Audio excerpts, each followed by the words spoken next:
Hello all and welcome to this program on the School Connect. It gives us immense pleasure from IIT Madras to reach out students. School children have unlimited enthusiasm and we sincerely hope that we are able to excite you enough so that you can translate that enthusiasm to us. So what are you going to do in this course? So as you already know from your choice, you have picked something to do with electronic systems. So what is an electronic system? These electronic systems are all around us. Though you are all in school and you cannot carry a mobile into school, you very well know that your parents and your relatives own one or more mobile per person. You would have used one, you know how to navigate through a mobile. But have you ever wondered what is inside that mobile? Welcome to this course. That's precisely what we are going to start with. We open up a mobile and we show you what is in there. And then we look at part by part and then we get into the heart or the life of this mobile, which is controlled by the battery. So when you talk about a battery, you always find a certain kind of a rating numbers written out there. Whether it's a small AA cell or it's a mobile battery, it's all very similarly rated in terms of some milliamp hours. Now what is this milliamp hour? Why did they choose milliamp hour as a rating for a battery? Again, we are going to study that in great detail. How do you charge this battery next? Using a charger. Now, a charger has a different rating. It's rated in watts or it's rated in amperes. Now, why did they choose to rate it that way? We'll look at that going forward.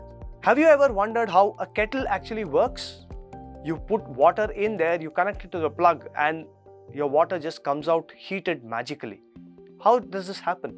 What is the physics behind this? Well, it's all to do with resistances and we are going to look at that also in some detail. Then we also look at a very interesting gadget called the motor. This motor can actually work in two different ways. You supply current to it and the fan will rotate or the motor will rotate. On the other hand, if you rotate a motor manually, you end up generating a current, right? So this is called a generator. Now, how does this work? Faraday's law of electromagnetic induction. So let's look at that also in some detail. Now, all of this practical demonstrations that we are going to make through this course is also going to be accompanied with the relevant but minimal theory. So this is not going to be a plain problem solving session. It is going to be a very applied course where we look at problems that are related to applications that you use in your daily life. So is that enough? Well, what is electronics without actually building something? So we thought, why not build something like this?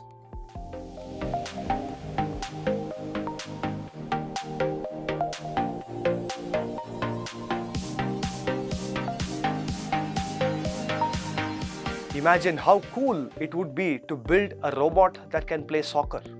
Well, it turned out that people build this routinely and we thought we should enable you to build one as well. So every alternate week you will be presented with some exercise where you will be progressively building this robot that can play soccer. In the first week, you will be identifying and learning about the parts that you want to buy. You will order them from online or offline stores. Then you will assemble this robot in the next session and mechanically get this robot up and running. In the third session, you will program the robot to do something very interesting. Today, there is no electronic system without any programming.